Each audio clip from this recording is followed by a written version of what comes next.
Good afternoon, everyone. 4:30 on the East Coast, a Tuesday edition of On Cue. Rich Quinones here. As always, we are captured on X, our YouTube channel, SR 1029 FM, The Game. Pretty simple to get social with me as well at Rich Q on Q, IG and X. TikTok, Rich Q on the mic. Hope you guys are having a wonderful Tuesday, the 21st of October, 2025. You had a good sports Monday. You had a double dip of the NFL. You had game 7 of the ALCS, which lived up to the hype. We got a World Series, Toronto and the Dodgers. The Dodgers are heavy favorites in this World Series against the Toronto Blue Jays, who earned a emotional, right? Just a unbelievable 4-3 win last night. I don't know if I mushed Seattle on the air yesterday and I said, when we were talking about these colossal losses, and Seattle's never been in a game 7. And here we go. Toronto, first game 7 since 85. Seattle never has been to the World Series. And I said in tongue in cheek, imagine a spot, 3-1, 3-2, and Toronto gets a couple runners on late. And that's exactly what happened last night. Springer, the big bomb, it again is the reason that they went after him. He's a veteran guy. He's a playoff guy. He's a postseason clutch player, the 3-1 shot, and there we go, 4-3. Now, everyone's going to sit here and say, did the Blue Jays win this World ALCS, or did the Mariners collapse? And it's hard to really kind of gauge it right now because it's baseball. And baseball, as we all know, is a very funny sport. They're up 2-0 in this series. Then they lose 2 straight, and the offense does nothing, including a 13-4 rout. They come back, and all they have to do is close it out. Win 1 out of 2. Win 1 out of 2. And again, you got to do it on the road, which, again, is never a easy place to play, and especially in baseball. But it's all about the momentum and the pitching, and they lose. In Game 6, 6-2, and then obviously you had the lead last night. And again, this is what happens in baseball. We've seen it time in and time again, right? We've seen it all the time. It's 1-1 after 1. Seattle tacks on a run in the third. Toronto doesn't do anything in the second, the third, and the fourth, and the fifth. And then all of a sudden the Mariners tack on another run. You get some breathing room, and then you give up 3 with the big blast in the 7th. And you lose it 4-3. And look, some of their big game hitters did not step up last night, and that's also another issue. We always talk about offenses going south. We've seen it with the Mets in the past. We've seen it with my Yankees. We've seen it with the Philadelphia Phillies. I'm not going to call it a choke job, and I'm not going to sit here and tell you that they gave the series away. I thought it was going to be a tough series. I didn't see it going 7, but congratulations, Toronto, in the World Series against a heavily favored Los Angeles Dodgers squad. So we will definitely get your thoughts on baseball. NBA, that's right. You get the theme back. We get the tip-off tonight, 2025, Houston and OKC. Obviously, OKC, defending champs, Golden State and the Lakers. And then you got the NFL. And there is a lot to dive into with the NFL. Lloyd Vance is going to join me around 5:15 or so as we go around the league, and that's what we typically do. You got the issue in New York with both teams. Brian Daboll says no coaching changes, which, again, you guys had to walk me off the ledge last night. You had to walk me off the ledge last night when I was on the air talking about what transpired Sunday, 4:05 to about 7:45 in Denver. But no changes. Offensive coordinator, nope. Defensive coordinator, nope. Brian Daboll still has a job. Here we go. Then you had what I think is just really the most classless, right? Classless comments that you got by an owner in Woody Johnson with the New York Jets, which we will get into.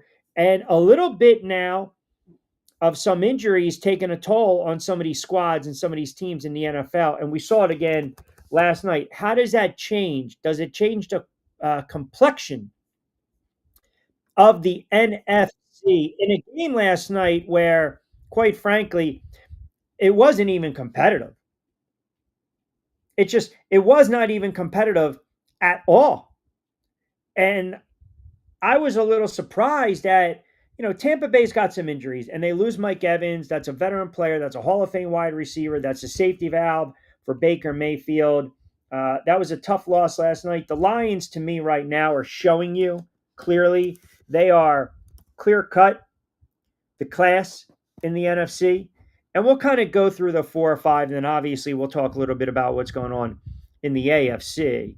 But as I mentioned, listen, right now, Seattle's a good team. I think the Eagles are I don't think the Eagles are a very good football team right now. I really don't. Yeah, they're winning games, don't get me wrong.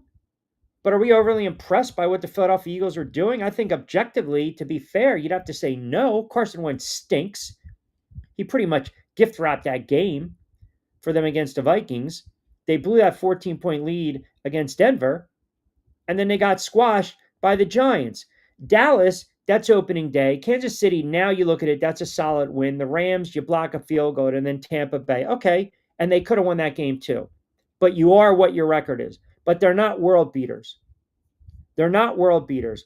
Last night, you started to see the Detroit Lions start to pull away a little bit from the pack. And that was a very impressive performance last night by the Detroit Lions. Why? Because they have so many weapons. And that's got to scare you.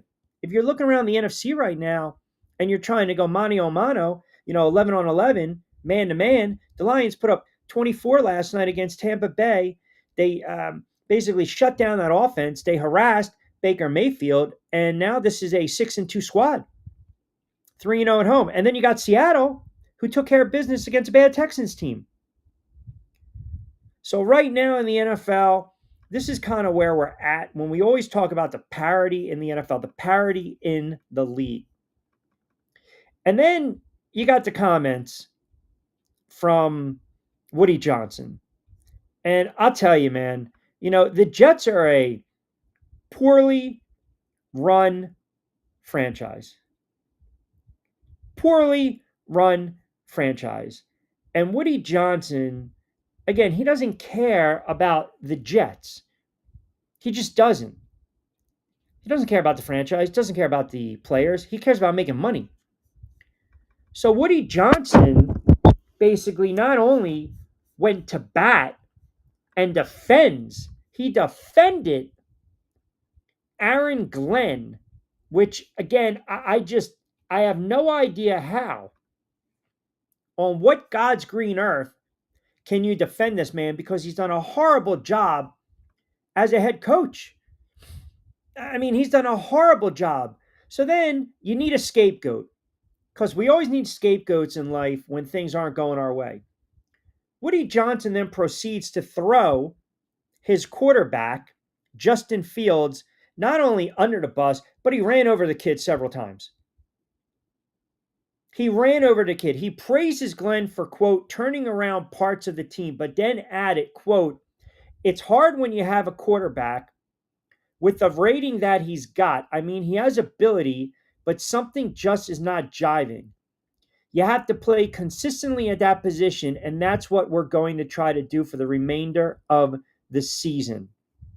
The offense is just not clicking, and you can't run the ball if you can't pass the ball, Johnson said. That's football 101. The Jets are 0-7. They're the laughing stock of the NFL. They're not a good team. They're not. They have an overrated defense. They have a head coach that clearly isn't over his head. The roster was constructed extremely in poor fashion. It was poorly structured, pardon me. And they don't really have any playmakers. They are void of talent. You want to talk about the Wilsons and the Breece Halls of the world, that's fine. But the Jets are a clown show.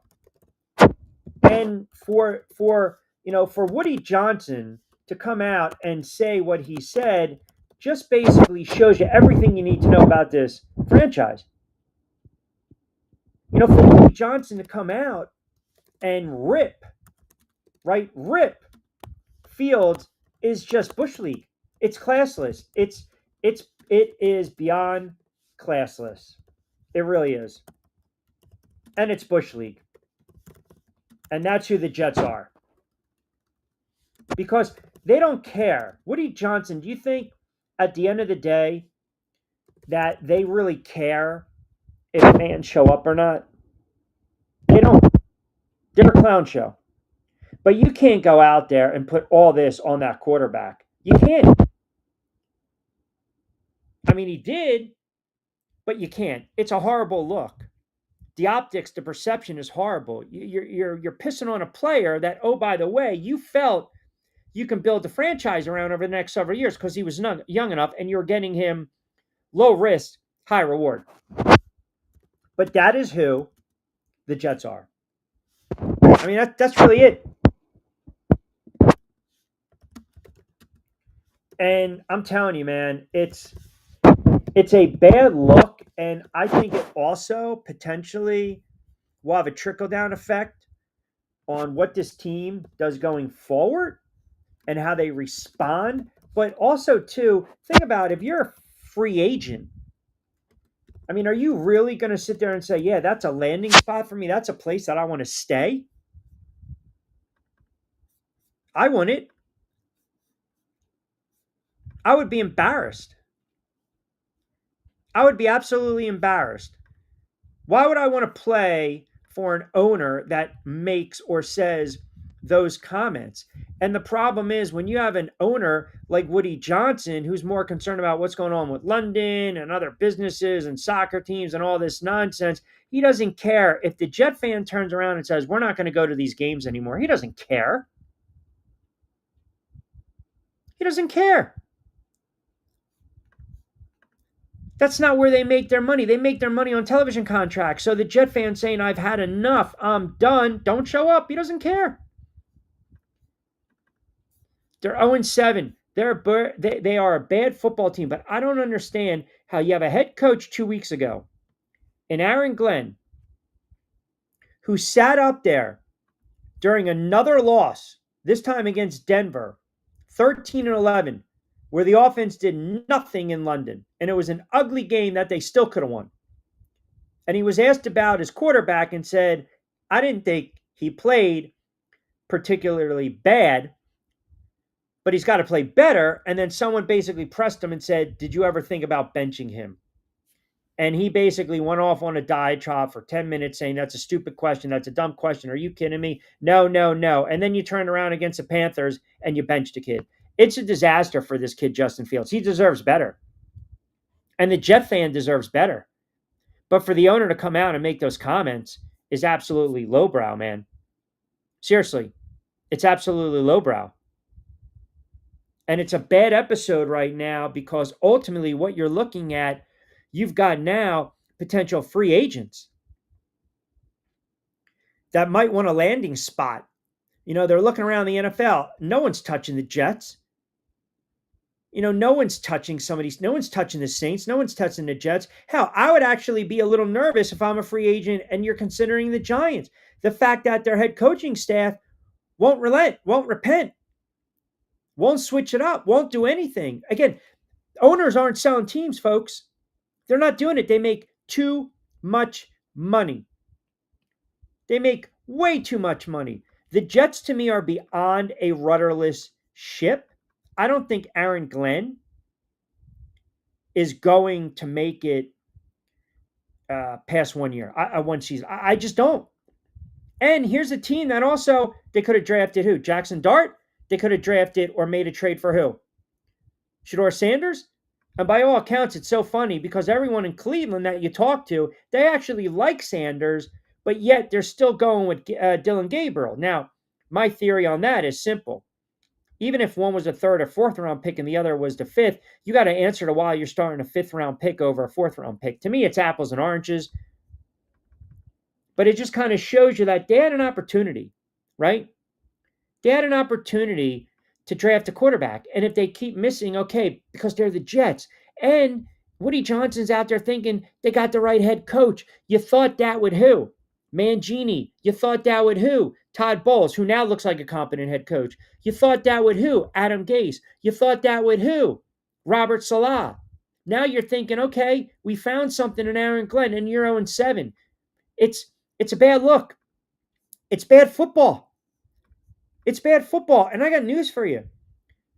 The Jets aren't the only team that's going to contemplate a head coaching change when this goes south. There's other teams out there.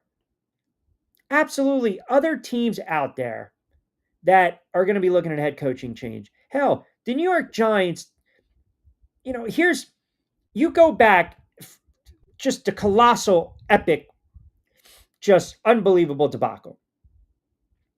When Adebo was out on the field, the Broncos offense had 7 drives. They totaled 111 total yards, and the Giants accumulated 4 sacks. They gave up 0 points.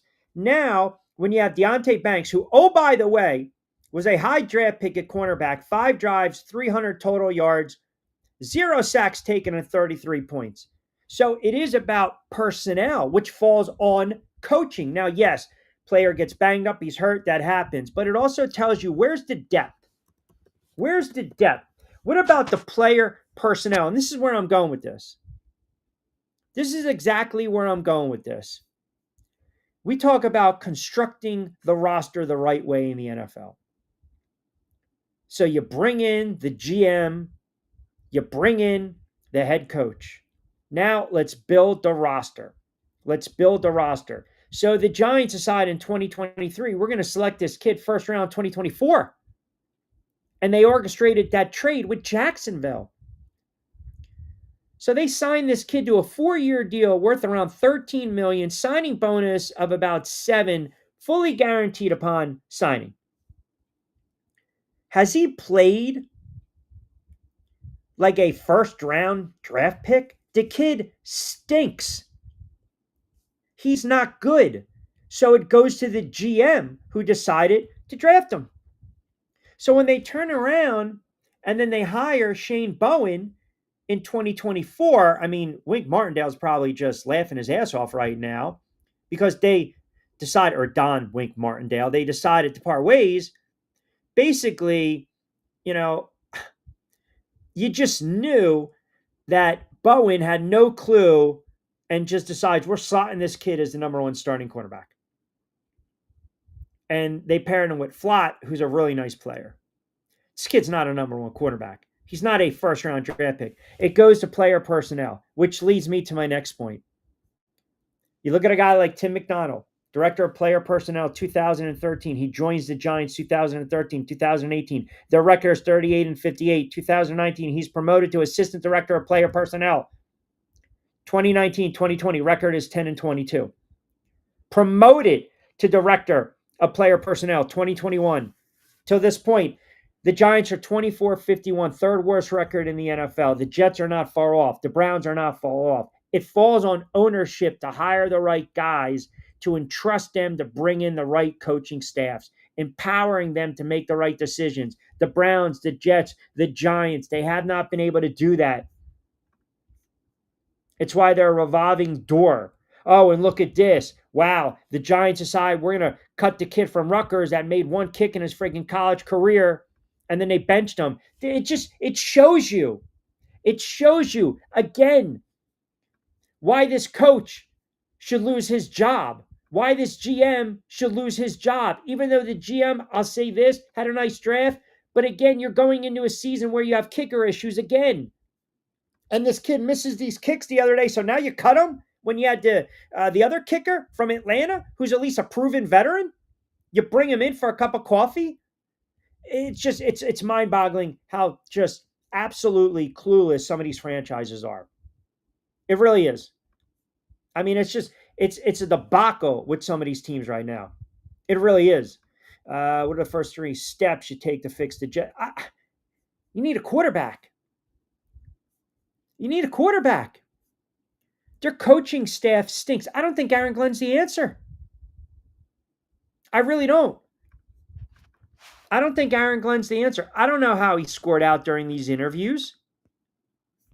But if you look around the NFL, 2 years ago, the New England Patriots decided we're going to bring back a guy that played for our football team.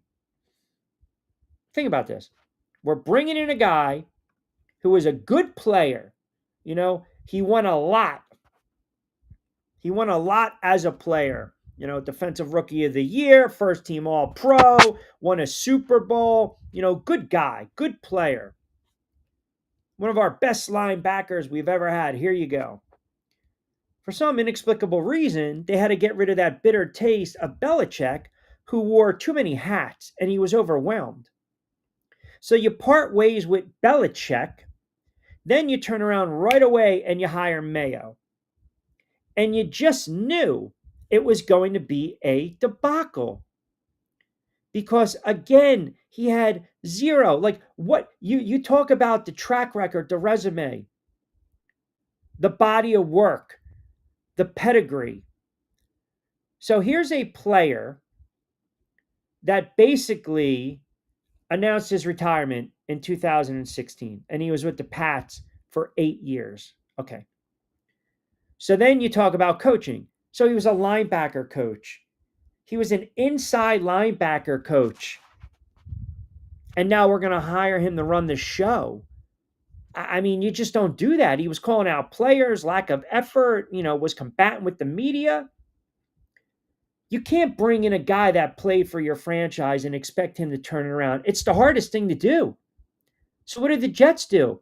The Jets decide, well, here's a guy that's a hot commodity in Aaron Glenn. Because we always believe coordinators can turn around and become great head coaches. That's not always the case. It isn't.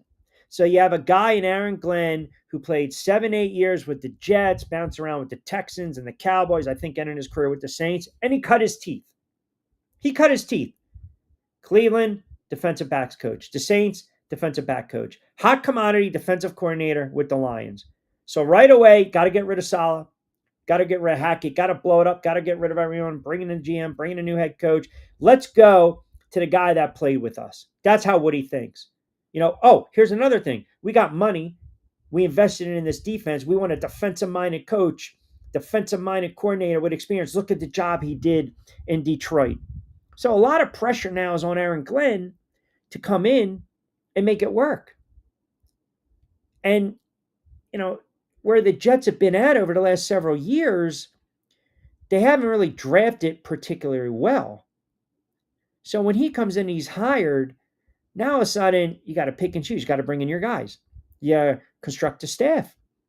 And they scored. That staff is one of the lowest entering the season. That's why you're getting lifeless efforts. You're getting no wins. You're getting a bad offense. And they're void of talent. And they have an overrated defense. So you got to figure out, is Aaron Glenn going to be the answer? You got to figure out what the hell you're going to do at the quarterback spot. Because if you don't figure that out, you're done. Like you're in purgatory. You're in purgatory. Now, no matter what, you're not going to go back to Fields. You're not going to have a future with Taylor. And you certainly know that Fields is pretty much on borrowed time. The owner just said it. The owner just said it. I mean, he basically is pissing on this kid. It's unfortunate, but hey. Q, listen to the show. This is El Jefe. Q, listen to the show yesterday. You were fantastic. It's unbelievable. When a play happens like this on 3rd and 17, you get the doink doink and a touchdown. My goodness. You think you finally catch a break. It never happens before. Yeah. The football gods mess with a lot of teams. They do. How about Tampa Bay last night? Tampa Bay loses a couple players. They lose Mike Evans. Detroit kind of lays it on them. Detroit, we talked about the identity of some of these teams in the NFL. You're seeing it with the Detroit Lions, man. They're going to bull you. They're going to bully you, man. We're running off 3rd and short. We're running off 4th and short. We can run off tackle. We got weapons. We got wide receivers. We got a hell of a quarterback right now playing the position at a high level. They took advantage of Tampa Bay with these injuries. I would not want to go in Detroit and play them. I would not want to go in Seattle and play Seattle too because of that defense. Their defense is really good. They're sneaky good. They really are. And they can run the football. I'm not sold on Green Bay. Dallas can't stop anyone. Washington's got some issues now with Jaden Daniels. I think the Rams are legit. And I think the Eagles are a good team, but not a great team. I think the Eagles are a good team, but they're not a great team. And this is not kind of like the hating that Drew Brees is doing. The Eagles have talent. But there's got to be a reason they can't run the football with any type of success. So you look around, and let me not discount the 49ers. The 49ers are 5-2. Defensively, they're locking down when they have to. Again, you don't like the point differential. You like to see them maybe, bust out a little bit. They had the 26 points against the Rams. That was a good win. The 20 against the Falcons, okay. But they're going to get some players back, even though they lost some big-time players. You're starting to see run the football a little bit, get your weapons involved, hold up Mac Jones. Here we go. You got the Texans coming up, the Giants. They'll get tested against the Rams. But I don't see a definitive team that I look at and say it's a juggernaut. Look at D'Amico Ryans. How are we going to look at him? D'Amico Ryans is a great case study, right? Because the Texans decide we're going to bring in a guy that played for us, and you get a very good young quarterback in the draft, and they're like gangbusters. They're like gangbusters the first season. What's happened since? Injuries, you draft poorly, and I think that quarterback's regressed. I really do. I don't watch the Texans like every week, every Sunday. I don't claim to know all about the Texans, but I thought coming into the season, I didn't think the Colts were going to be that good. But I can tell you this, where the Texans are losing these games, a lot of it is in the trenches. Their offensive line's not keeping C.J. Stroud upright, and their secondary gets beat left and right. I mean, you had 3 plays last night by Seattle. We talk about the chunk plays, 20-plus yards. Last night they had 26, 27, and 32. They had chunk plays. I mean, I just thought by default in the AFC South, that was a winnable division. This team's making me look foolish. They're not a good football team right now. The Colts, they're running away with that division. I mean, even Kiki agrees. They're running away with that division. Jacksonville's not good. And the Titans are, a dysfunctional franchise right now that fired their head coach 6 games in with a rookie quarterback. I mean, can you imagine a year where Indianapolis and the Patriots playing the AFC Championship? Or Pittsburgh makes a deep run? Or Denver, which I haven't won in the Super Bowl. But you understand what I'm saying? The parity's crazy. And it's going to come down to quarterback play. We know that. It's just a question of who do we trust the most when we look around the NFL. You got a young quarterback in May. You got a veteran guy in Rodgers. You got a journeyman in Daniel Jones. You got a young kid in Bo Nix. You got a veteran in Patrick Mahomes. Then go to the NFC. Paint your own picture. Such parity. But it starts and ends with how you structure these rosters and if you have the right GM in place and the right head coach. And a lot of these teams don't. There you go. He's lost in the sauce. No clue how to fix that out. You're right. When they won a lot of games, C.J. Stroud's first season, and C.J. Stroud was in the pocket, he was slinging it. They were also running the football. If you remember, their offensive line, for the most part, was keeping this kid upright. So we were like, oh, man, look at this team. This team's good. And remember, too, that wild card game, I mean, they put up, 40-something points? I mean, Joe Flacco had all those picks. And then they got absolutely, they stepped up in weight class, in competition, and they got hammered by Baltimore. But if you go back to that season in 2023, they started off 0-2. And they were 2-3 at one point, 3-3. After the bye, that's when they basically started to win all these games, and they were putting up a lot of points. Stroud was throwing for like 250, 275, 300, 471 game against Tampa Bay. But they were running the football. Singletary, Pierce, they ran the football. They had an identity. Last year, you have Mixon, you run the ball, again, the injuries, gets hurt, you lose some players, and you hung around against Kansas City. But again, you're punching, you're trying to move up a weight class. This year, they have not been able to run the football at all. They just haven't. And it's putting so much pressure now on this quarterback to make plays. So It's so easy. Like, perfect example. I wanted to wait till later on in the week to bring this up, but let me ask you right now. When you look at, say, the Eagles and Jalen Hurts, and the fact that they can't run the football, does that make you more of a Jalen Hurts fan? Like, I feel as though the MVP conversation is Mayfield, Mahomes, Jared Goff, Matthew Stafford. I'll throw in Darnold and Daniel Jones. And by the way, it's always fluid because if Mayfield comes back next week and goes 30 of 38 for 350 and 4 touchdowns, he's right back there. It's so fluid. But the Eagles can't run the football. Does that make what Jalen Hurts is doing right now a little more special? And I have a reason for bringing it up. Because if you look again around the NFL, can CJ Stroud sling it all on his own without a ground game? I don't think he's capable of doing that. Their identity was to run the football a couple years ago. The Philadelphia Eagles' identity last year was running the football. And they can't do it. Pretty much same offensive line. But they can't, they for the life of the Philadelphia Eagles, they cannot run the football. It's Saquon Barkley through 7 games has 369 yards. Now, you want to sit there and tell me, yeah, it's a banged up line? Okay, pretty much the same parts. Saquon Barkley hasn't even had a 100-yard from scrimmage game.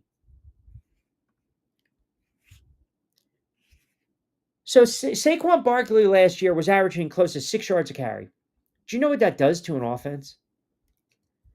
Second and third, second and short, play action, open it up, third and short. We can go for it on 4th down. He's averaging 3.3 yards a carry. That would worry me if I'm an Eagles fan. But now there's a lot of pressure on Jalen Hurts. So I guess my point is, knowing that the Eagles can't run the football, also understanding that their offense is starting to wake up a little bit, and you look at Jalen Hurts' numbers on the season, if you just go on face value, 17 touchdowns, 1 interception, plus he's got 5 touchdowns. Is it 17 or 11? 11 yeah, I think it's 17. I think he has 17 touchdowns already. That's a lot. No, I think it's 11, pardon me. I think 15, 16 total. Do we put him in the MVP conversation? He's got 11. Thank you. Do we put him in the MVP conversation? Because their ground game's not what it was. And now he's got to throw it. Mayfield out of the MVP voting, too many overthrown balls. You had banged up guys last night. You lost Evans. He's going to be fine. Mayfield, that's who he is. He's due to have one of those games. Is Philly beating Detroit right now? No. I don't believe so. No. Oh, look at this. Drew Dog 55. Hello from Toronto. How about the Jays? You guys must have been giddy there north of the border last night with Springer, huh? How about that? With the 3-run shot. Toronto back in the World Series. It's funny too. I was thinking about this. Toronto, they're up until last night, their last game 7 was back in 1985. So you're really going back. And obviously they had the back-to-back World Series. Everyone remembered, touch 'em all, Joe, Mitch Williams, here you go. But they've been a decent franchise over the years. And this year, I think the fact that, they hung in there in the AL East, they got the pitching, obviously the bats came alive, and they were able to kind of fight off the Yankees. It's kind of impressive when you think about what they've been able to do. And it's just me. I'm just being honest. I thought the Yankees were the better team. I didn't really fear Toronto. But then when you kind of look up and you see what they're doing offensively, I mean, listen, Varsho, Guerrero Jr. has just been killing the ball. Springer, they've got some bats, man. It's going to be a hell of a series against the Dodgers. So congratulations there, Drew Dog, on that one. Good to hear from our Toronto brethren. Everyone crowned Tampa Bay last week. Time to try again, pundits. I don't even think it's crowning. I think it's just a week-to-week proposition. That's all. In my heart of hearts, that's what I believe. It's week to week. Like, for instance, Lions beat Detroit. Now, all of a sudden, Lions are going to the Super Bowl. I don't like the Bills right now. I don't. I don't. I really don't. Toronto here to listen to grumpy Americans. Q is your guy. I wasn't grumpy yesterday. I was just factual. I don't know. I think that's a shot. And that prompt, see, that kind of comment is the reason I said what I said yesterday, Heisman. And then I had to apologize on the air because we certainly don't want our, north of the border, our Canadian brethren to think, I'm one of those guys. I want to be professional. I want to be classy. I want to be a caballero, a gentleman. But a comment like that, that might get you a 30-second block on the show, which in hindsight is really not a lot. So Lloyd in a couple minutes, he'll be jumping on. Kevin C. Jackson chimes in. Q, I still can't believe it. 33 points in the fourth quarter. You mentioned defensive alignment yesterday. I listened to Barber on the fan. He basically said that was a good call by Bowen, poorly executed. What say you? I mentioned this yesterday. You're going to rush three. You better have your best, edge rusher or guys to get their quarterback on the field. And Lawrence and Carter weren't on the field. And you can't give me 11 players who have never played a snap together. It's just how this defensive coordinator, and you're sticking with him, lasted. I don't know. The NFL is such a funny animal because a loss like that or a win can galvanize a team. A loss can set you back. So you chalk up the loss to the Commanders, but then the Giants should have beat the Cowboys. Same nonsense. And I get it. In today's NFL, guys are kicking 60-something yarders all over the place. The Chiefs, they were a no-show. You bounce back, you beat the Chargers. Complete win. Then you're up 14-3 on the road against the Saints, and rookies play like rookies, and you turn the ball over 5 times. Then you come back at home, your best win in the past 10, 15 years against the defending Super Bowl champs in a game that wasn't even competitive. Now, the NFL is saying, here we go. Look what the Giants are building. All that goodwill with the fan base. And then you come back and you dominate a team pretty much for what? 50-something odd minutes? And then you promptly go out and just implode in the fourth quarter. And all that goodwill that you earn, that equity in the bank, it goes south, right? It goes south. And that's not a good thing. No, it's no more. It's Heisman. I know it's Heat 12 man. I know. But he doesn't like Heat 12 man. So we're going to go, Heisman. I did Heat 12 man before, and I couldn't get away with it. I'm just going to call it Vince. That's it. Go ahead and say it so our brothers and listeners up north understand what you Jersey, New York guys are all about.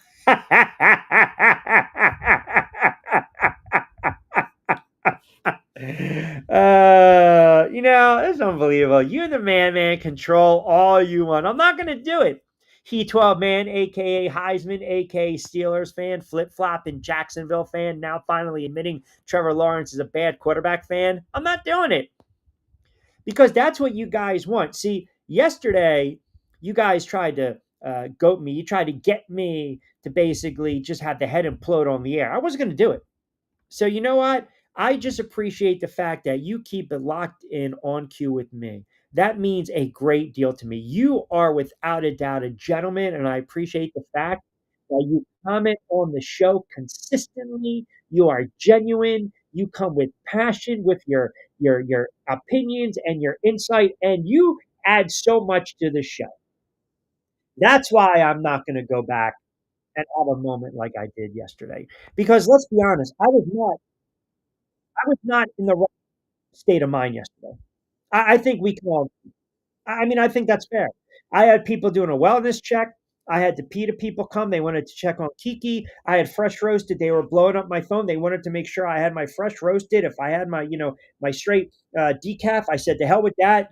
I gotta rev it up, caffeinated. Here we go. A little cream, little sprinkle over the hair, make myself look good. I was not in the right state of mind yesterday. But for 2 hours, I kept it going because that's what we do. And Bronco up, Michael can attest to this. Yesterday was a perfect example of where I could have on a Monday edition, on a Lunes Mana Manolo Locador de Radio Mentioso edition of On Cue. I could have ran away from the fire and I ran right towards it. And I took your grief for 2 friggin' hours. And if you guys can't appreciate that, I don't know what to say. Then maybe this relationship is not going to work. Who knows? It's not going to last. I don't know. Speaking of lasting relationships, we welcome in our good friend Lloyd Vance, host of Lloyd Vance's Football, SR 1029 FM, the game every Monday, 8 to 9. Kind enough to join me during the week, also on Back Your Play. And my friend, I don't even know. Well, listen, I don't even know where to begin. All right, I mean, it's a loaded question. What was your biggest takeaway over the weekend? Well, Q, I mean, I hear this on air divorce you got going here, but you could talk about the bad, which obviously was the Giants' collapse in the fourth quarter, but there were a lot of great performances. I'll probably want to focus on that. Just guys that just played incredibly well, putting up a lot of points and just great performances. It started with Jamar Chase, that effort that he put forth with Joe Flacco early on Thursday, and then it just kept going till last night with Jahmyr Gibbs Yeah. in his performance. So there are a lot of great performances, and we're starting to get that separation that we talk about where, you're starting to see some teams ascend and some other ones go in the other direction. Yeah, so it's funny too. There's a lot of chirping going into that giant Denver game. Sean Payne basically took a little shot. He was praising Jackson Dart, saying, "Hey, wish he would have started after us." A little stab at Russell Wilson. Russell Wilson comes back and say, "Class is not surprised. Didn't realize you're still bounty hunting 15 plus years later through the media." And then he wrote, "Let's ride." I mean, it's just comical at this point. Players yapping, but at the end of the day, you give Denver their just due, right? 33 points in a quarter. I still can't believe it. Look, you played the sport, you know the trenches, you covered college, you covered the NFL. Walk me through that the 5 and some change. You're watching that game. The Giants are up by 10. You got a rookie quarterback on the road. You're still okay. The goal is to make Denver burn their timeouts, and you run 2 straight running plays. They burn 2 of them, and then for some reason, you call a passing play on 3rd and 5 that turns into a pick, and that pretty much set the stage for everything. So, if I say, "Hey, Lloyd, let's do it again," are you looking at that sequence and saying that's pretty much where the whole complexion of the game changed? Yeah, and Dayball and his defensive coordinator, Bowen, you're going to be scratching your head. Some of their decisions at the end of that game, it's like you just need to get a stop. You need to get off the field. And a lot of times, Q, there's desperation in the air. And they should have ran the football, as you said, and then kind of said, okay, make Knicks beat you, go the distance of the field. And he throws it to Justin Snodad, big pick for him. And that kind of turned the game around. Obviously, the door was opened by the kicker. Who Missing those, just got cut, by the way. yeah, I figured, 2 extra points he misses, and it's just like, man, what is going on here? And you're like, they're just, you hate to say they're snake bit, and we talked about this going into the season. It's pretty much written in stone that Dayball's going to be gone, Shane's going to be gone, and it's efforts like this that say they need to make a change, and just something's amiss with this team right now. Yeah, I just thought, look, I went at it for 2 hours, but kind of a piggyback on this. A game like that, don't you lose equity that you built up after you defeated the Philadelphia Eagles? And now you got to get up for them this Sunday, and everyone can sit there and say they're angry. It's get right. Oh, you're getting the Eagles at the worst time. Well, we thought that a couple weeks ago, and they beat them 34-17. If you're a player in that locker room, you have to kind of look around and get pissed off and annoyed because you're like, man, that game was taken from us just because of the play calling. Now, Tiki Barber went on the fan and said, listen, dropping back 8 in coverage was the right call. It's just players were not focused. They were out of position. I don't necessarily agree with that. If you're going to rush 3, you got to have your best rushers out on the field. But how do you overcome that? Or can you foresee a scenario where all of a sudden it goes south pretty fast now? Yeah, in retrospect, looking at the game, yeah, they should have had all their guys out there, Carter, Burns, all of them just trying to bring that heat because we know the Denver offensive line has struggled with stunts and twists, and they just should have thrown the kitchen sink at them. And they had the lead, at one point they needed to put the pressure on. But yeah, it's going to be tough for them to overcome this because this is a type of loss where a locker room could get fractured and fingers start pointing at one another. And it's like, you know, why couldn't we fix this situation? And this coach, we knew he couldn't get it done. And, guys are not going to believe in him. So I still think Jackson Dart is still a good young quarterback, and you got Scatterbill pieces to build around, but they may need to tear down this regime. And this is a big game going against the Eagles because the Eagles are a different team now than that Thursday night. They're going to want revenge, and it's in Philadelphia. Christina chimes in. I'm staying optimistic, trying to focus on Dart in the future, but damn, do I wish we were 3-4 right now. Yeah, hell, 4-3 could be 5-2. Speaking of the Eagles, Carson Wentz stinks. I mean, sexy ginger Jesus. I mean, just no, right? Go read a scripture. He stinks. He was really bad. And we called, defensively. If you're the Eagles, take a flyer on that defense, right, to score a touchdown. They did. Minnesota's a friggin' fraud. We know that. Again, though, with the Eagles, they're good. They're not great, but I don't think they're very good. And I have a lot of reasoning behind that, and I think some of the stats back it up.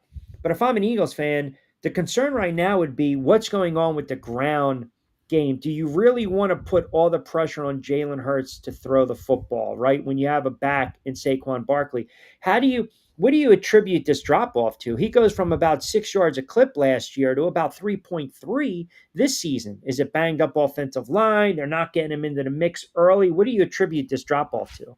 Yeah, Q. It's just every season is different, and when you look at what they lost in that offensive line, particularly Becton goes to the Chargers, and they've been banged up with Jurgens in and out of the lineup, and Dickerson as well. And a big thing is Toth's in that lineup. He's been on the Eagles for several years, Toth, and he's not a frontline guy. I just don't know why Stoutland brings him out each week and puts him out there. There's got to be some younger guy better than him because he was deficient on the line and holes are not there. But Saquon's just not seeing it as he was last year, and it's tough sledding because last year yards before contact was way down the field. And this year he's got to kind of work his way through the middle and through the trash, and it's tough for him. So I think they'll keep trying to establish running game because they need it, Q. But it's going to be difficult. John Rush chimes in. Hey, coordinators have no feel for the game or know what it takes to win and grade. This is Shane Bowen. Sure, easy to blame Dable and Dart. The offense put up 32 without Neighbors, without Slayton. CEO of the team should know everything, right? Haha, question mark. Always enjoying Lloyd jumping on. Appreciate that, G Rush. I think, again, the Giants, to me, you got a situation right now where you're going into Philadelphia and Jalen Hurts. Let's talk about Hurts for a moment. I mentioned these MVP candidates, right? He's got the 11 touchdowns, the one pick. They just win games. He's added a couple rushing touchdowns.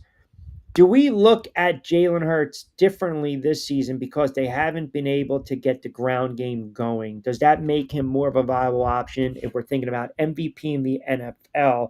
Does he get more credit for the fact that Saquon Barkley hasn't really been able to get the ground game going? Well, more eyes are going to be on him, Q. But the thing is, he's just too inconsistent to be in that conversation with Josh Allen, Patrick Mahomes, and the rest of these guys at the top of the MVP voting, I would think, at this time. Great performance this week, though. He showed you he has that type of ability, just like he did in the Super Bowl. 19 to 23, 326, three TDs, and that really, two long ones, one to AJ and one to Smitty. So it's a situation where he's got to put it a couple weeks together and make people forget about that Thursday night up there in the Meadowlands, and then he'll start moving towards us. But yeah, that was a great performance by him. He still can get in the mix. But Q, I wanted to ask you, with this tush push, it's a situation where they may need to start stepping away from it. I mean, everybody's tired of it, and Yep. I'm even hearing from Eagles fans are like, all right, enough's enough with this because I think his numbers are not going to be where they were last year in terms of his touchdowns. Yeah, they can't do anything about it this year, right? I mean, it's too late. It I feel as though it's very hard to officiate because, and again, let's just be honest, they jump off sides all the time. I'm sorry, Eagles fan.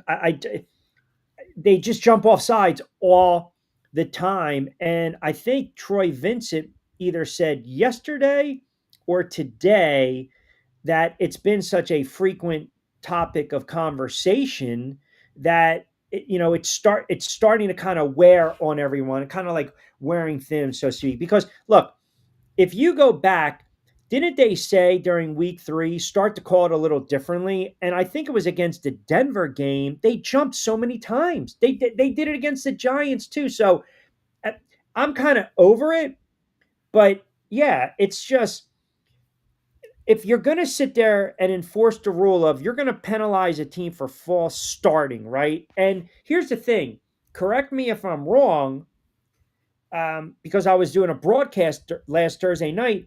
Didn't Pittsburgh get penalized, right? Right. And the Eagle, see, the optics are this.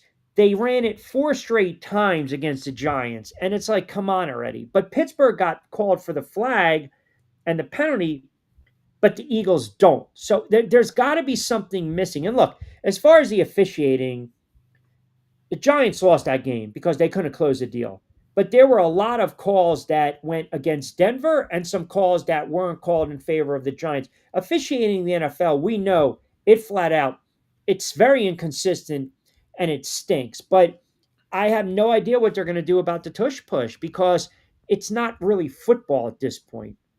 Yeah, I agree with you. And the refs have been very sloppy. We saw that last night. I think it was the Seattle game where they're going back and forth and they're taking long TV timeouts to decide on things. I know in the Eagles game against Minnesota, everybody's talking about that catch in the end zone, which could have turned Yeah. that game. Well, If let me ask you. Hawkinson, Okay, let me ask you a that question. was that was interesting. Yeah, go ahead. All right. So my a lot of my family are Eagles fans. So I was battling with my uncle earlier today because I said they're not that really good, right? So we were talking about the Minnesota game, and he mentioned that play by Hawkinson. Do you believe that was a touchdown? Well, they called it a touchdown at first, and then when you slow it down in slow mo and all this, yeah, you can see the ball moving, etc.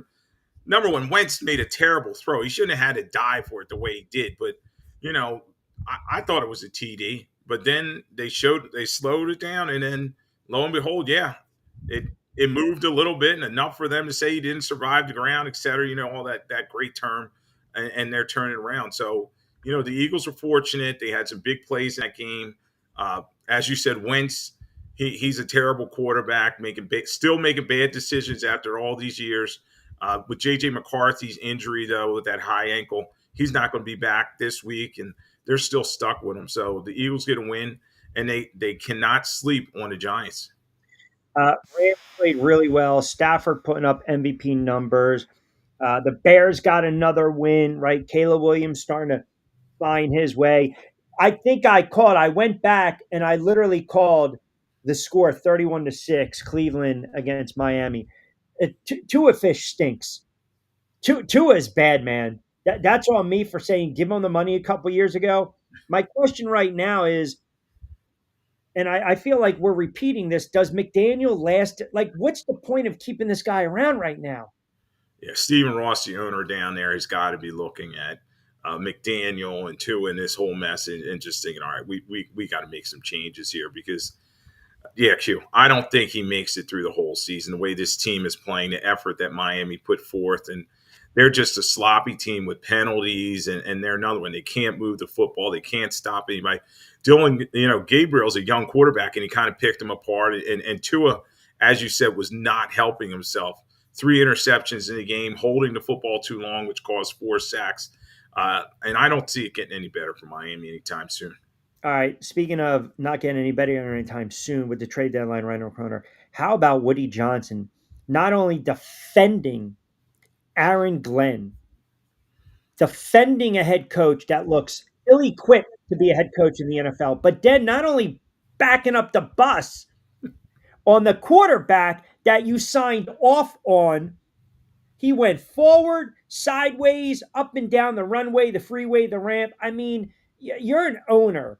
That is very, it's Bush League, it's classless, it's who the Jets are. But I've had so many Jets fans that are hitting me up, and I'm trying to tell them he doesn't care if you don't go to the game or not. They make their money through the broadcast rights, the network deals.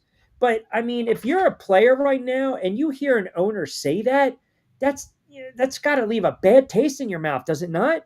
It does. He does not have their back. And it's a mess that Woody Johnson has created. He brings in Aaron Glenn, and you talk about, is he ready to be head coach? He's looking more and more like he's not.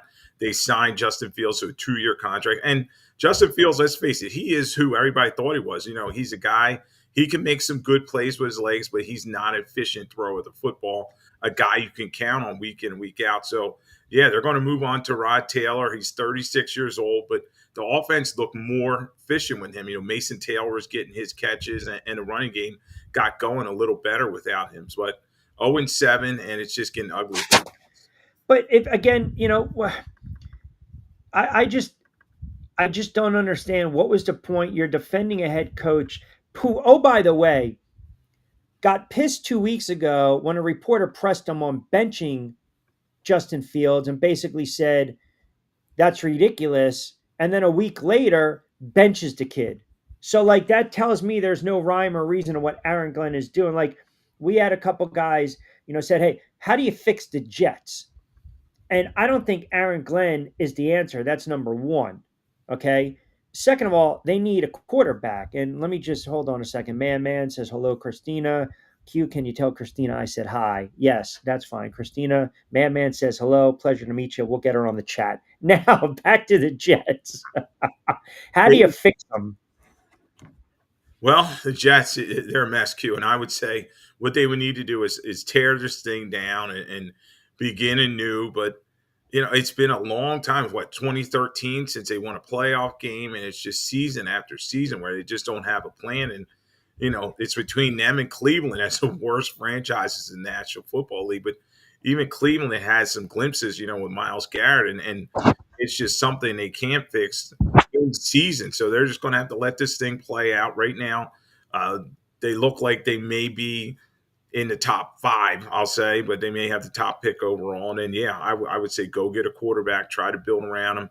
I think in defending Aaron Glenn, though, he's going to probably bring him back. We saw the same kind of situation with Chicago a couple years ago. They brought Eberflus back just because they didn't want to say he wasn't the guy, and they paired him with Caleb Williams, and you saw that blew up. I could see Johnson bringing Aaron Glenn back to say, okay, you have your chance with a new quarterback, but it's not going to get any better. And ever since that dancing thing with Tampa, it's just gone even further downhill for the Jets. Yeah, Carson Wentz is going to start for the Vikings against the Chargers. Speaking of which, we thought it was going to be a high scoring game, a show me game for one of these teams. And Indianapolis showed up. Now we can have all the, give all the flowers and the accolades to Daniel Jones, who's played really well, mistake free football. But let's not get it twisted. Their identity, that ground game sets up everything that Daniel Jones has been able to do. They had another game where they rushed for well over 120 yards. Jonathan Taylor has been an absolute beast this year, and they're averaging 5.3 yards a carry. So that's going to help out any quarterback. But I will say this, Daniel Jones playing very well, and that was a very impressive performance by the Colts. They can score. Yeah, Q, they go on a road and they were just dominant in fashion. Jonathan Taylor leads the NFL with 697 yards. He had 3 TDs in the game. And as you said, he's just having a lot of room to run behind Nelson and that big offensive line. They racked up 401 total yards in this game. And there was total domination. They just showed the Chargers they were not on their level. And Daniel Jones, how about, you talk about MVP candidates. He is in the mix, Q. Doing a great job with the football, getting the football to.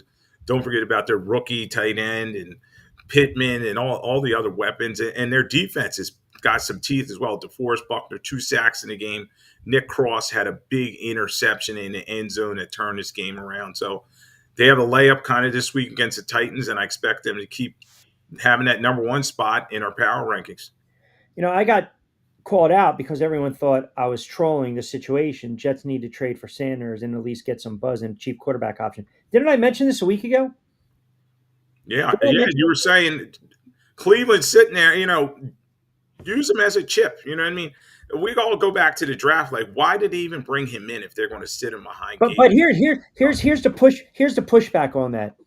Apparently, by all accounts, they really liked the kid. And now the question is, well, why are you not starting him? So again, I would push back on that or answer it. And I get it. It might be apples and oranges or even apples to mini apples. You drafted one kid at 4 and another kid in the 5th round. Then you got to answer to why you're starting a 5th rounder over a 4th rounder. Now, personally, I don't really see the big discrepancy there, but they're holding on to this kid for a reason. Yeah, eventually, I think Shador Sanders will get his opportunity, and Gabriel is not playing that bad. They got the win, as we talked about earlier this week, and as long as he's efficient with the football, and they have, Junkins is running the football extremely well for them, and it's setting everything up for him. 3 TDs for Junkins, and they're using a wildcat and a lot of inventive ways with that offense. So, yeah, Sanders is probably going to have to wait his turn, and eventually, I think whether it's in the off season or whatever, they may look at other opportunities. But some team's going to have to wow them. They're going to have to probably bring like a third rounder to the table or something like that. Tuesday edition on Q, powered by our good friends over at Fresh Roasted Coffee. Don't forget, 20% off your first purchase. Check the show notes. Lloyd Vance, kind enough to join us, NFL researcher, historian, insider as well, host of Lloyd Vance's Insider Football, 1029 FM The Game, every Monday, 8 to 9. Give him a follow at Lloyd Vance. So you mentioned with the trade deadline coming up. So the Dallas Cowboys, there's a couple of reports. They're looking at Crosby with the Raiders. Have the Cowboys turned a corner, or look, they can score. Obviously, the defense is somewhat of an issue, but are we going to buy a little bit high now with the Dallas Cowboys? 2 out of 3, tough loss to the Panthers, bad tie to the Patriots, but 3-3-1 right now, and they've got games coming up against Denver, tough spot. Cardinals, Raiders, winnable games, and then they're going to get tested. Eagles, Chiefs, the Lions. So where are you at right now with the Dallas Cowboys? Yeah, the Dallas Cowboys are a fun team to watch in terms of points and fantasy football, and Washington was a little banged up in this game, but you got to give Dow some credit in this one. They are explosive. CeeDee Lamb coming in there opened everything up for everybody else, and they're running the football. But defensively, they got to do a better job in terms of stopping people, because other than Bland's pick 6 of Mariota, there was not a lot to hang the hat on. If they can get Crosby away from the Raiders, that'll be interesting. That's going to be a high price tag, draft capital, and then you got to pay that contract. So I'm just not sure if that's going to happen. But yeah, teams like I keep hearing the Eagles like, oh, they're trying to find a corner out there, and maybe defensive line help at this point. It's a situation where you got to have another team willing to part with guys, and Yeah. so there's so much parity in the league. Guys want to hold on to people, like we were talking about Shador Sanders, but starters or almost starters, they want to hold on to because of injuries, and even a 2-5 team still is kind of in the mix right now. Yeah, well, depends on what 2-5 team we are referring to, and I'll leave it at that. Let me see what else we got here. Chiefs 31-0 over the Raiders. Now again, the Raiders are a bad football team, but the Chiefs put up 31. Now you're starting to run the football a little bit. Why? Because you add Rice in there, which also opens up the passing game, and then you don't have to worry about if you're looking at Rice, and then if you double him, Kelsey's going to break free. So now all of a sudden, here you go, Kansas City 4-3. Did I obviously jump the gun and say that the Chiefs were cooked after they lost to Jacksonville? Get the show out, Q. You buried him. Now you got to get the dirt off, because I tell you, Mahomes looked real comfortable back there, and they had a backup left tackle, but he spread the ball around to 9 different receivers, and you saw the way Rice just opened it up for Worthy. Yeah. Even Kelsey got involved in this one, and the defense was able to pin their ears back. Yes, we talk about it's the Raiders, calm down, pump the brakes, but they look like they're back, and Mahomes is looking MVP candidate, 3 touchdowns. The last 3 weeks, he's been tremendous, over 1,000 yards no interceptions, and he's looking in full control. So as long as that defense plays well, they still have that very tough schedule that we always talk about. They're going to be a dangerous team, and the Chargers kind of falling back to the group. Yeah, I know. It may come down to Chiefs catching Denver, and it's going to be fun to watch. Green Bay got the win over Arizona. 49ers, Mac Jones, 20-10 over Atlanta. I'm not sold on Atlanta at all. Last night, the Lions, though, very impressive performance. Look, I'm not going to sit here and tell you that Baker Mayfield's not going to have poor games. Obviously, you don't want Baker Mayfield throwing the football 50 times. In comparison, Jared Goff was 20 of 29, extremely efficient. Did have the pick, got sacked 4 times, threw for 240, but they ran for 164 yards. So it's like that's their identity. Bully ball. They're going to run the football, open it up, have their weapons on offense, and play good defense. That was a really nice win. I thought that was a very impressive performance, especially a couple times Tampa Bay got in the red zone and Detroit held their own. Yeah, it was gut check time for them because we talked about their secondary being very beat up, and KC took it to them. But all those backups, they really did a nice job. Rock Sin and the rest of those guys in terms of shutting down the other side. And you talk about on offense, Jahmyr Gibbs just tremendous in this game. I mean, he's just explosive. 17 rushes, 136, 2 TDs, and then he had 3 catches for 82. So modern day Marshall Faulk out there. You can use them a variety of ways, and then it's nice to have Montgomery on the other side. They go into their bye very happy, and they're looking like one of the top teams in the league, but they got to get that secondary together. Injuries, but also a lot of inconsistency back there too. Yeah, that's the name of the game, right? Seattle, their defense has really started to come on as well. Couple questions regarding the Texans offensively. A couple guys were chiming in. What seems to be the issue? Is that they can't run the ball? Is it the offensive line? I feels like the bloom is off the rose now with the Texans, C.J. Stroud, D'Amico Ryans. Yeah, it's crazy, Q. I stayed up till like 1:30 watching that whole disaster. And you look at the offensive line there. I think I got to start there. They send Larry Tunsil over to Washington. They've never really been able to fix that situation. They have Howard, who's a quality offensive lineman, but the rest of that group, including Andrews in the middle, they're just not doing a good job. C.J. Stroud, extremely tentative in the pocket, was not getting the football out of his hands.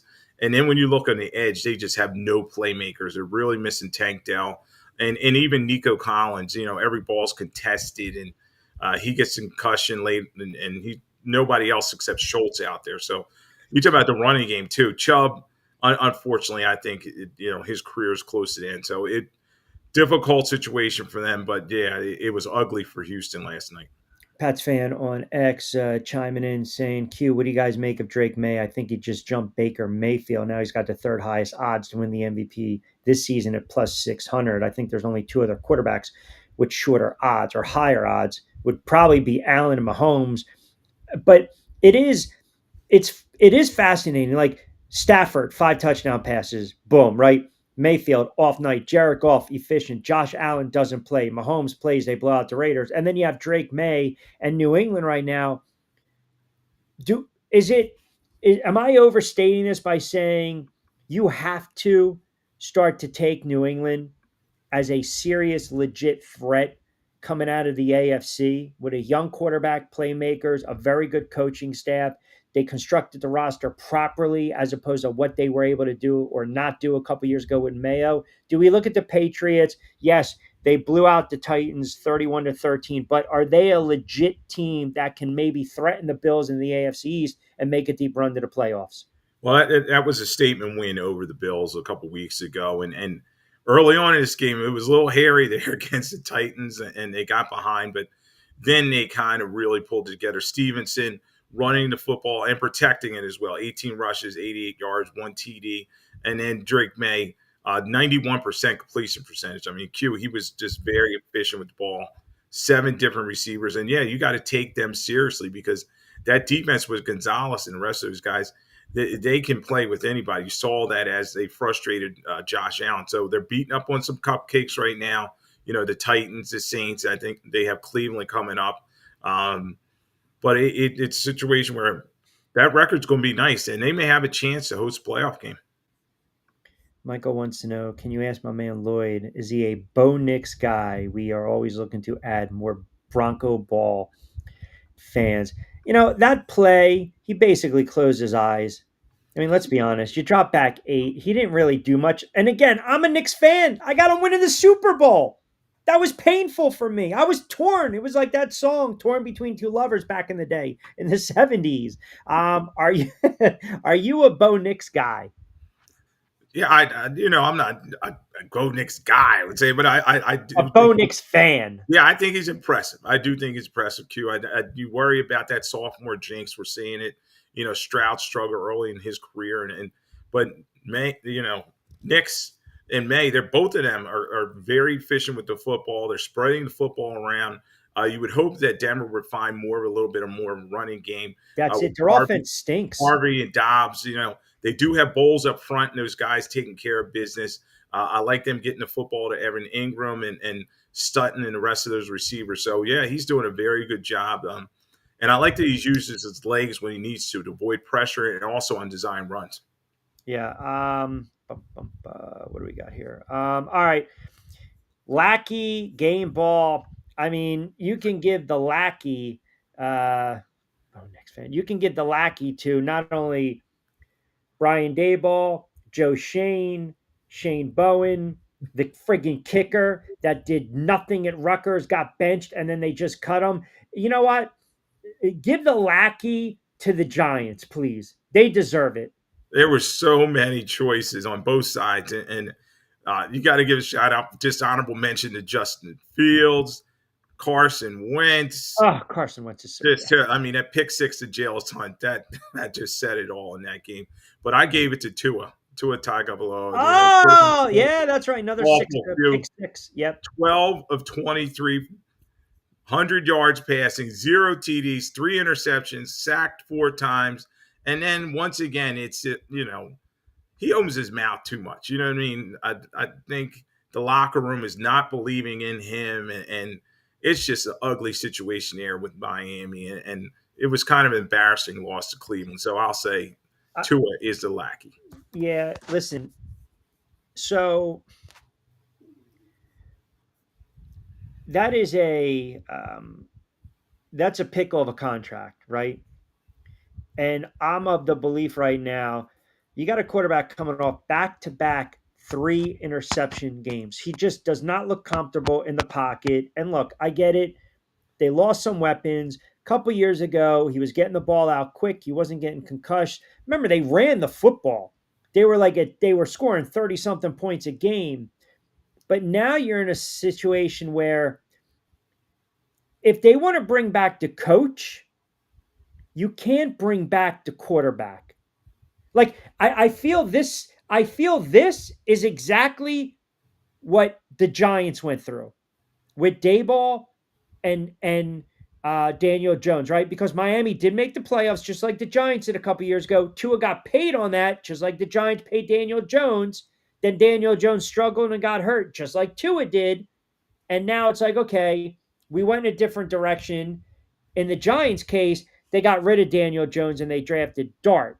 Now, are we going to look back in 2, 3, 4 years and say, well, you should have hung on to Tua because now he's Sam Darnold, Baker Mayfield, Mac Jones, the reclamation project, Daniel Jones all over the place. So ultimately, what do you do with Tua? I mean, I'm going to pull up his contract and his numbers in a second, but do you believe it's either Tua or McDaniel or both are done after this season? Yeah, Q, when Denver did what they did with Russell Wilson, eating all that money, they just Yep. showed it right around the league. You Yep. can do it and survive. So I would say that Stephen Ross, the owner there, he's probably going to blow this thing up. You're going to see Greer go, the general manager. McDaniel, we talked about him. He may not make it through the season. And then Tua, unfortunately, I just think he's lost a And lot. bench him. Why not bench him? Yeah, you have Zach Wilson there. See what he can Well, he do. got demoted to third string. Yeah, I was surprised that he did not come in and they brought in Quentin Ewers, the rookie from Texas. They let him come in the game. So I'd have to find out about the practice reps and how he looks in practice. But yeah, Tua is not the answer. And you talk about all the weapons. A Chain is one of the best dual threats out there. And then you still have Waddle and some other good pieces on that team. And he just cannot move the car. It's stuck in neutral. How about this? I just this is a great. I just dug through real quick. Do you remember what I pulled it up? Who was the quarterback that got a lot of money a couple years ago that played in Denver and he stunk? And not Brock Osweiler. okay. Didn't the Texans? Yes. Didn't they basically do that with Cleveland a couple years ago? So Houston traded Osweiler and a couple draft picks. So I'm wondering, is this to the point where Miami will trade Tua and say, well, you know what? We'll also give you a bag of balls and a couple draft picks to take on that contract. Yeah, this off season around, before the draft or something, maybe they do something sweet in the deal. But I really don't think he's going to get a lot in return. Q, maybe a fifth, sixth round, seventh round pick, and we'll see. But his arm strength's not what it needs to be.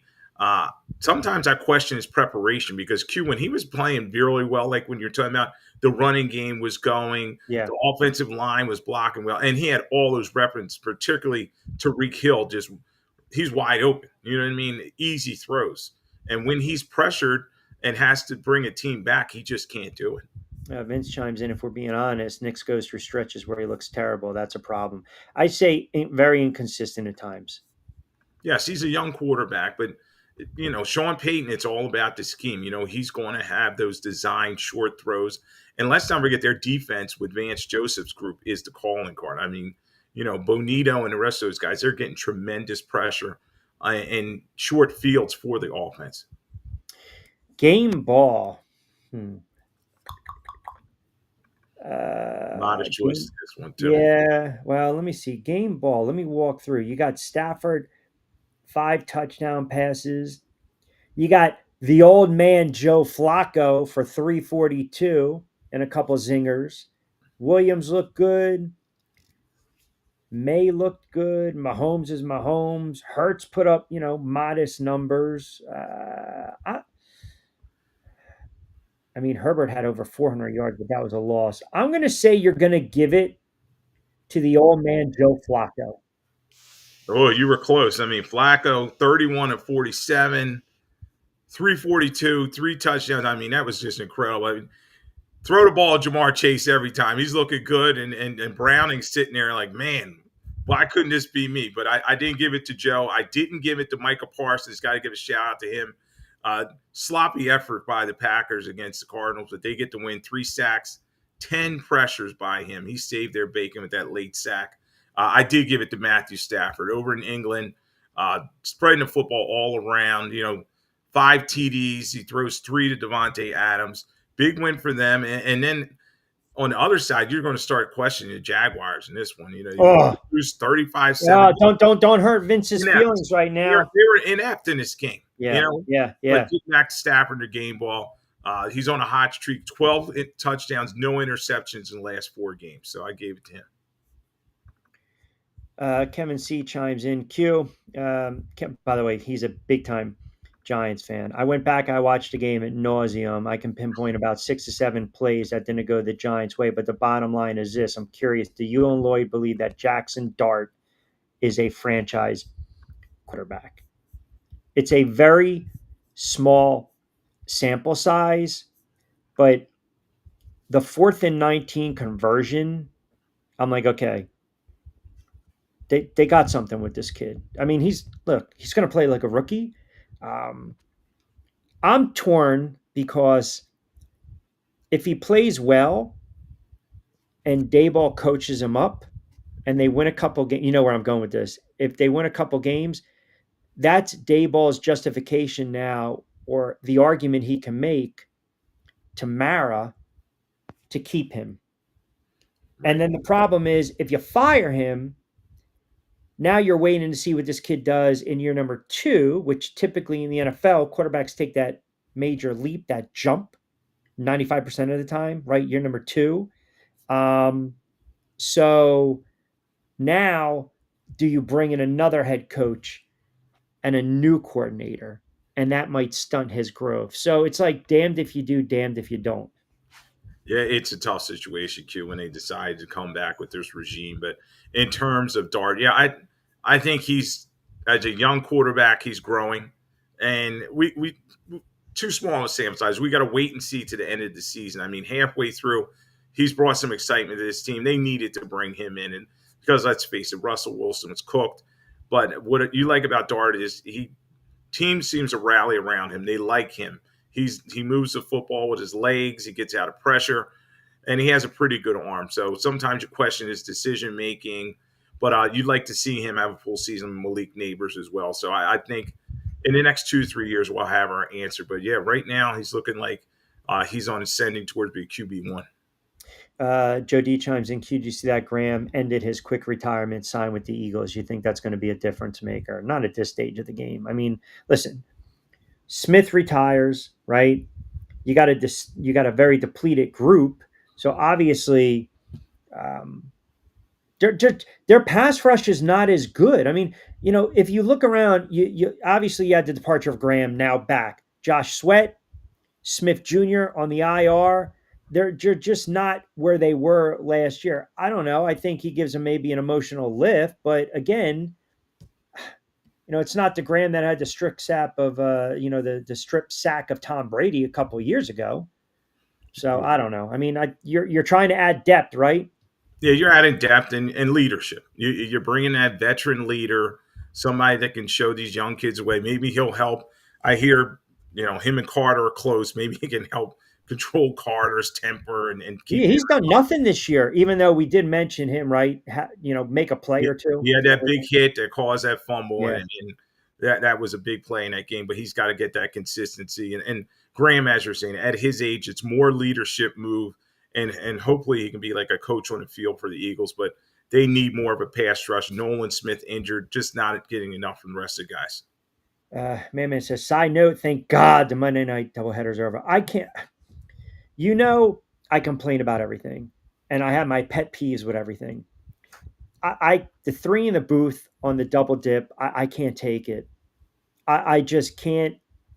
It goes with the phrases of exceeding expectations, pushing the ball down the field, walk off field goal. That drives me absolutely to another level. I can't take listening to these guys in the booth. I mean, first of all, Orlovsky and Riddick, I mean, it's almost like they were having a what measuring contest late last night, talking about, I guess it was a roughing the quarterback, roughing the passer penalty. And they were just like, well, you can't drive him in the draw, And he's like, but still, I'm like, oh my God, shut up. Like, I don't need to hear these guys. I don't. So, yes, in that regard, I'm glad we got rid of the double dip. Yeah, I agree with you. And the worst part, Q, about it is sometimes you have the overlap and two games going on at the same time. And you're like, come on. Plus game 7 of the ALCS. Yeah, you don't need all that. Yeah. I know the NFL's already printing money, but they really need to have that doubleheader in both games at the same time. And last night, as I was saying earlier, that game ended on the East Coast, almost 1:30 in the morning with all the penalties and everything. So it was a sloppy game. Stick to only one Monday night Well, game. we don't have to worry about anything international this weekend because you get Thursday night and you have a boatload of teams with buys and you get a full slate of 1:00 games. Yeah, I'll enjoy that too. I do like having that early game to watch, but that was such a bad watch last week. And the week before was sloppy as well, 13-11. So, yeah, enough with the international games as well. We always grew up with the 1:00, the 4:00, and then Monday night was special.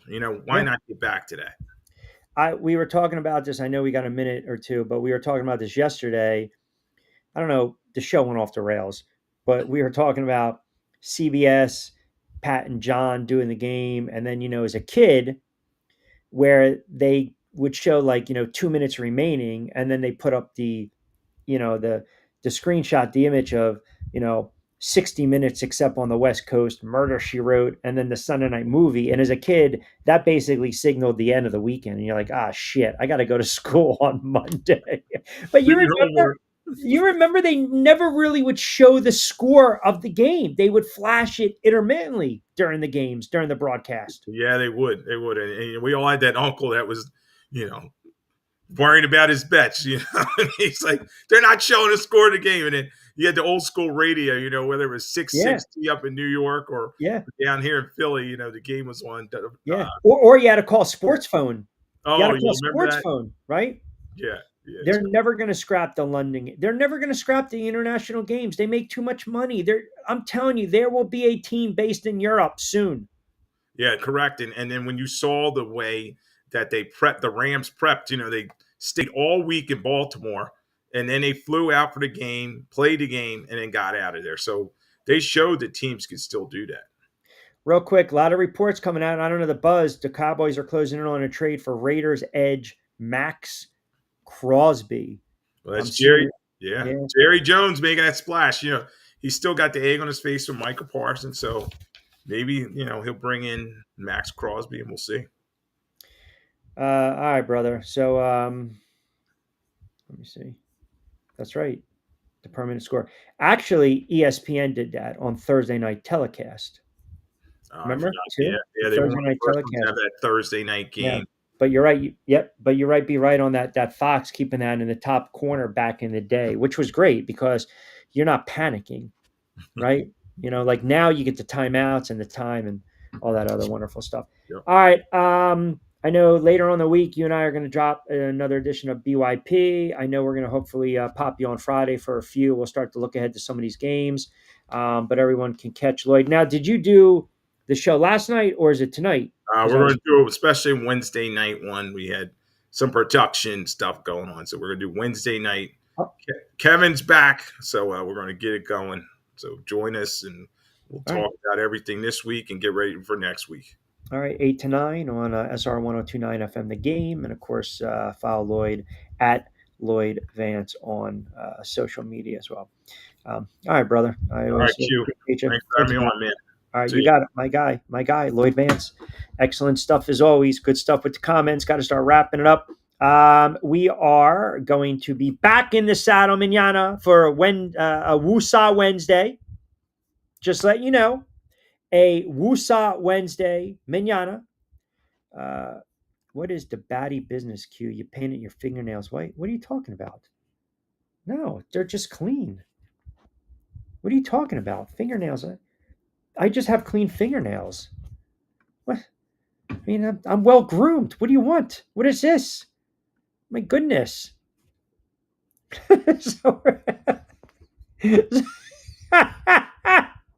We'll be back. NBA tips off. So we'll get back to some of our plays this week as well. Back in the saddle manana. A little Woosah Wednesday edition of On Cue. How about that for the banker hours? You got NBA tonight. Obviously, you got a lot of hockey, no baseball, no NFL.